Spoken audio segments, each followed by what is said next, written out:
En los oscuros rincones de la Alemania nazi, el terror tenía su propio ritmo. No era música lo que llenaba el aire, sino los gritos de los prisioneros encerrados en sótanos y celdas. Los hombres detrás de esta escalofriante orquesta eran la Gestapo, la policía secreta de Hitler, que convirtió la crueldad en un arma de poder.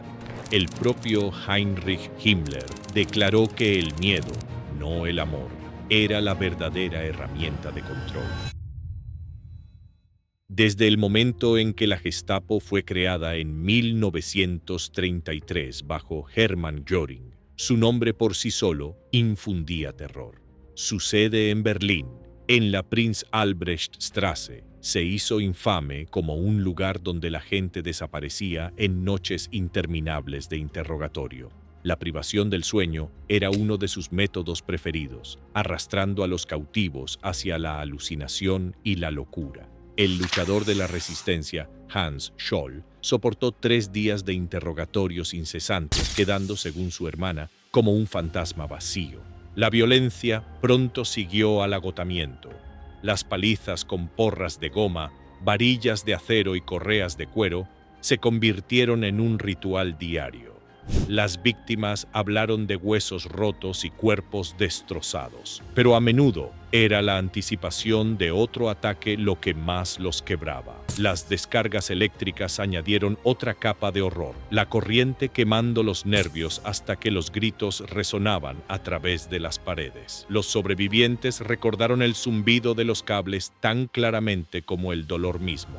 Estas torturas físicas fueron igualadas por la guerra psicológica. Los prisioneros fueron sometidos a ejecuciones simuladas, encerrados en celdas tan pequeñas que no podían ni estar de pie ni acostarse, y se les decía que sus seres queridos serían dañados. Incluso aquellos que sabían que sus familias estaban a salvo, confesaron el parálisis que causaba ese miedo. Al final de la guerra, decenas de miles habían sido arrastrados a las cámaras de la Gestapo, donde la crueldad se ejecutaba con precisión. Lo que quedó no fueron solo cicatrices de tortura, sino también una verdad inquietante que Hannah Arendt describió más tarde. El mal no siempre tiene el rostro de un monstruo. A menudo era cometido por hombres ordinarios que obedecían órdenes sin dudar. Esa misma realidad se extendió más allá de las salas de interrogatorio y se filtró en el corazón del sistema de campos nazis. En ningún lugar fue esto más aterrador que en Ravensbrück, un campo de concentración para mujeres escondido en los tranquilos bosques del norte de Alemania. Bajo su alambre de púas y torres de vigilancia, el silencio ocultaba los gritos de prisioneras convertidas en sujetos de experimentos humanos. Fundado en mayo de 1939, el campo fue construido para 3.000 mujeres. Para 1945, más de 45.000 estaban hacinadas dentro, incluyendo prisioneras políticas, judías, gitanas y luchadoras de la resistencia. Para muchas, el encarcelamiento fue solo el comienzo de algo mucho peor.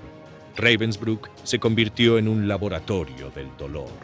Bajo la supervisión del doctor Karl Gebhardt, médico personal de Hitler, los doctores abrían las piernas de las mujeres e insertaban fragmentos de vidrio, madera y clavos oxidados para imitar heridas de batalla. Algunas fueron tratadas con medicamentos experimentales de sulfonamida, mientras que a otras se les dejaba pudrirse deliberadamente. La luchadora de la resistencia polaca, Wanda Połtawska, describió cómo su pierna fue cortada hasta el hueso, su cuerpo reducido a un espécimen para notas médicas. Junto a ella estaban decenas de jóvenes polacas, luego llamadas las conejillas de Indias, obligadas a saltar dolorosamente tras repetidas cirugías e infecciones. Los experimentos se profundizaron en crueldad. Se extrajeron huesos y músculos sin anestesia, se cortaron nervios y se destruyó tejido sano. La doctora Herta Oberhäuser, una de las pocas médicas nazis, llevó a cabo procedimientos que dejaron a las mujeres lisiadas de por vida e incluso inyectó drogas letales a niños para observar sus muertes. Las sobrevivientes recordaban sentirse menos que humanas. sus cuerpos mutilados hasta parecer muñecas rotas, sus futuros robados junto con su salud. La esterilización se convirtió en otra obsesión. Se inyectaban productos químicos cáusticos en los úteros y potentes rayos X quemaban a las mujeres desde dentro. El doctor Karl Klauberg se jactaba de poder esterilizar a 1000 mujeres en un solo día. Para las sobrevivientes, el dolor era inolvidable, pero la herida mayor era saber que nunca podrían tener hijos. Cuando la guerra terminó, los archivos de Ravensbrück estaban incompletos, muchos registros destruidos, pero los testimonios de las sobrevivientes revelaron horrores inimaginables. Algunos perpetradores fueron castigados, como Gebhardt, ejecutado en 1948. Mientras que otros regresaron tranquilamente a sus carreras médicas. En 1959 se estableció un memorial en Ravensbrück. Pero Ravensbrück era solo una parte de un panorama mucho más oscuro. A lo largo del Reich, la ciencia misma fue deformada hasta convertirse en un instrumento de terror. En ningún lugar fue esto más evidente que en Auschwitz, donde Joseph Mengele, recordado como el ángel de la muerte, convirtió la medicina en una herramienta de crueldad. Desde 1943 hasta 1945, su fascinación por la genética y la ideología racial transformó a los prisioneros en sujetos de grotescos experimentos, como dijo el sobreviviente del Holocausto y premio Nobel Elie Wiesel: por los muertos y los vivos debemos dar testimonio. La obsesión por los gemelos definió gran parte del trabajo de Mengele. Alrededor de 3000 pares de gemelos pasaron por Auschwitz. Solo unos 200 sobrevivieron.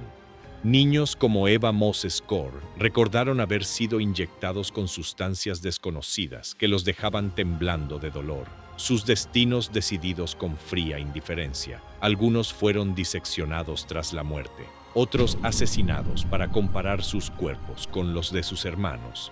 Familias como los enanos Ovitz soportaron humillaciones sin fin, pero, contra todo pronóstico, vivieron para contar su historia. Más allá de los gemelos, los médicos nazis llevaron el cuerpo humano a sus límites con experimentos de congelación, pruebas de gran altitud e infecciones deliberadas con enfermedades mortales. Las víctimas eran encerradas en agua helada, asfixiadas en cámaras de presión o inyectadas con vacunas experimentales. A veces, grupos enteros de prisioneros eran seleccionados no para sobrevivir, sino para servir como muestras anatómicas de la ciencia racial. La magnitud de estos crímenes es casi imposible de comprender. Más de 7000 víctimas, la mayoría sin sobrevivir. Su agonía obligó al mundo a enfrentar los peligros de una ciencia sin moralidad, lo que llevó al Código de Nuremberg y a una nueva base para la ética médica. Pero mientras el mundo contemplaba esos experimentos, se revelaba otro horror, mucho mayor en escala: las fábricas de la muerte diseñadas para aniquilar poblaciones enteras. En el corazón de este genocidio se encontraban las cámaras de gas, monumentos a la crueldad construidos con eficiencia escalofriante. El sobreviviente Primo Levi escribió que, aunque los prisioneros fueron despojados de todo derecho y condenados a morir, aún conservaban un poder: el de no otorgar su consentimiento, incluso en sus últimos momentos. Sus palabras capturan la delgada línea de dignidad que persistía en un lugar creado para borrarla. Las cámaras de gas no aparecieron completamente formadas.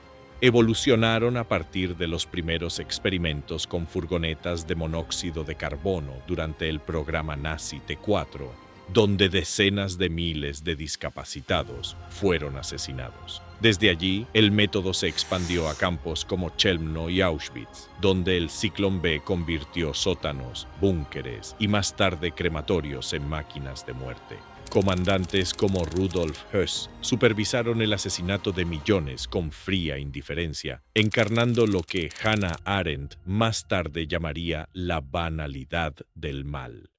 Para 1944, Auschwitz solo mataba hasta 12.000 personas por día. Las víctimas llegaban en trenes, se les decía que iban a ducharse y eran conducidas tranquilamente a su muerte. La ilusión se mantenía por prisioneros forzados a asistir en el proceso, hombres como Philip Müller, quien más tarde testificó sobre el silencio insoportable antes de que las puertas se cerraran.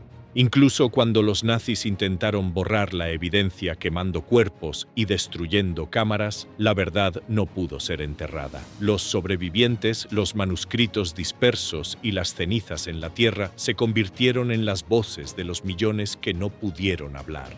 La magnitud de los crímenes cometidos bajo el régimen nazi es inconcebible. Más de 7.000 víctimas sufrieron experimentos que les arrancaron toda humanidad, la mayoría sin sobrevivir. Incluso cuando el Reich colapsó, las matanzas no cesaron.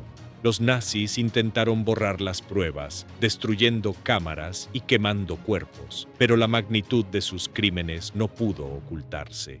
Manuscritos ocultos, testimonios enterrados y las palabras de los sobrevivientes llevaron la verdad hacia el futuro. Y cuando el ejército soviético se acercó a Auschwitz en enero de 1945, se desató un nuevo horror.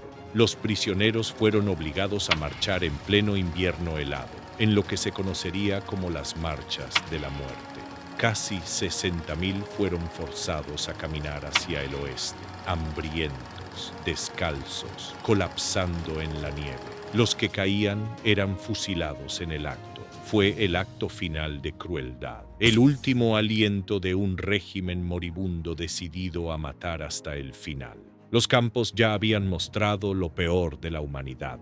Las marchas grabaron esa crueldad en los caminos de Europa, dejando huellas de desesperación que la historia jamás olvidará.